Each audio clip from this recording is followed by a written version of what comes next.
Pemirsa, terima kasih Anda masih bersama kami di Halo Indonesia. Pemirsa, pemerintah memang sudah resmi menurunkan level PPKM di beberapa kota besar Pulau Jawa dan Bali. Penurunan level ini disertai dengan berbagai pelonggaran aktivitas.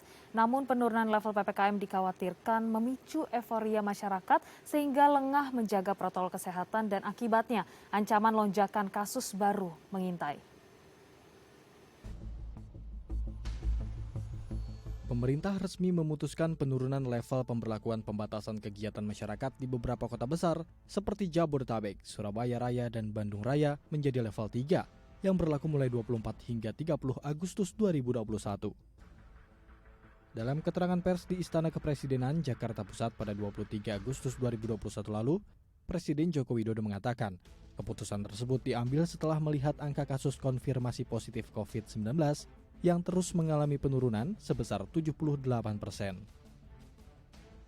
Tingginya angka kesembuhan, rendahnya angka kematian, dan tingkat okupansi hunian rumah sakit atau BOR nasional yang saat ini berada di angka 33%. Membaiknya beberapa indikator tersebut diikuti penyesuaian secara bertahap terkait beberapa aturan PPKM.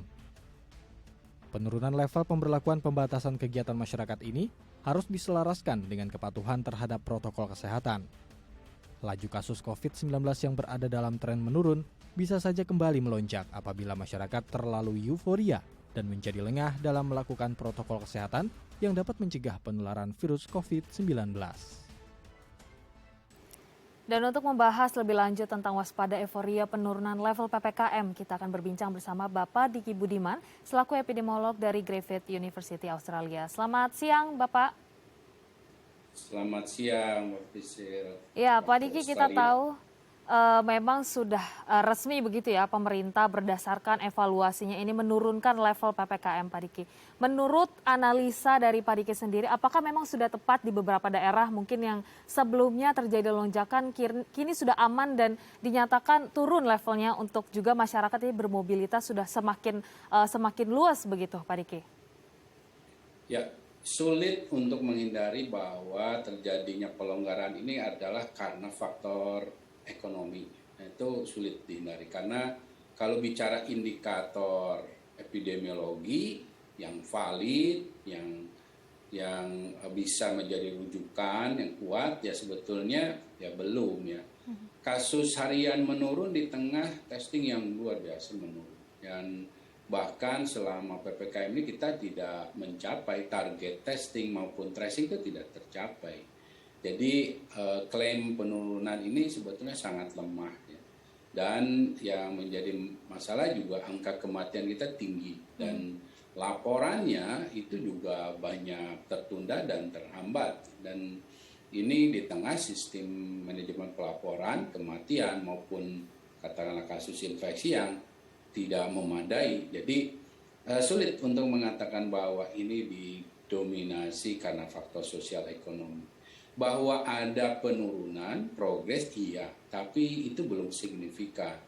Bahwa ada daerah-daerah yang juga sudah bagus ya progresnya, antara lain seperti Jakarta, itu ya memang kita bisa akui itu. Ya. Namun sekali lagi kalau bicara pelonggaran itu bicara test positivity rate. Ya. Jadi kalau bicara aman ya test positivity rate yang pertama harus dilihat. Dan kalau bicara test positivity rate ya Indonesia ini tidak pernah di bawah 10% sejak pandemi terjadi. Sehingga apalagi di masa krisis ini dan harus diketahui namanya Delta varian itu meskipun pada negara yang luar biasa intervensinya, bahkan melakukan lockdown seperti di sini ya, di Sydney misalnya.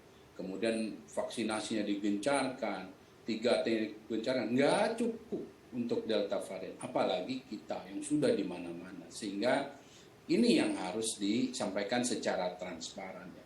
Tidak bisa kita menutupi keadaan ya, bahwa ini memang penting untuk pelonggaran karena aktivitas ekonomi ya memang sudah sulit untuk dihindari. Tapi faktanya kita harus tetap sampaikan pada publik sehingga publik tidak salah interpretasi. Tidak salah melihat, oh ini sudah benar-benar. Nah, itu yang saya tidak setuju ya. Bahwa ini memang harus dilonggarkan, misalnya ada pelonggaran di aktivitas mall, pasar, sekolah dan sebagainya. ya saya tidak bisa tidak setuju. Karena apa? Karena tahun kedua ini memang sudah saya sampaikan juga di tahun lalu bahwa kalau kita tidak fokus sejak awal di kesehatan, akan tiba masa di mana kita nggak bisa lagi fokus hanya ke kesehatan. Kita harus melonggarkan aktivitas ekonomi sosial. Nah, inilah yang saat ini terjadi.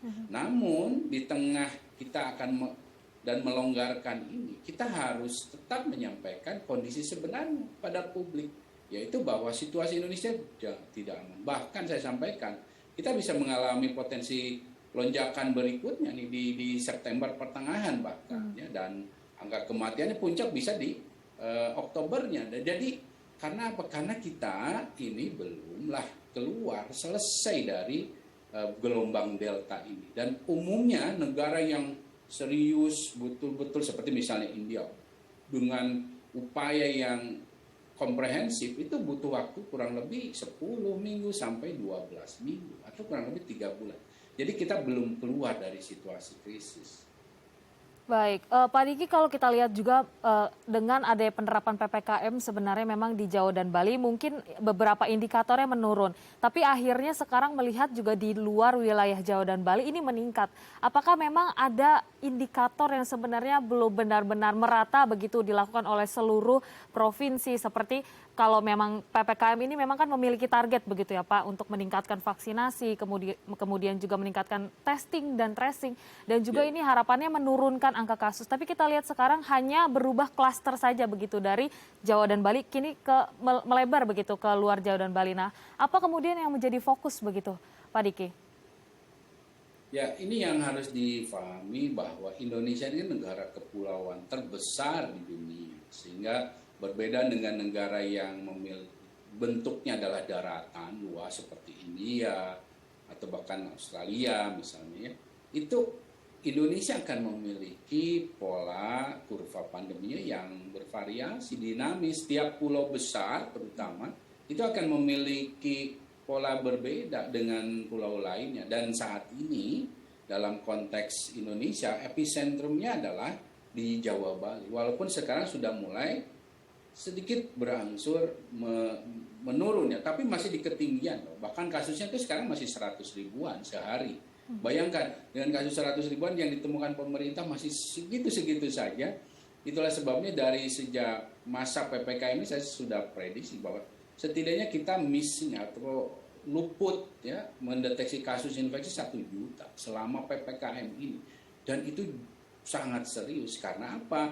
Ketika ini tidak dikendalikan dengan benar, tidak ditemukan kasus ini, tidak mesti 100% karena sulit. Setidaknya 50% saja. 50% saja. Itu kita sebetulnya sudah bisa mengurangi kematian banyak ya.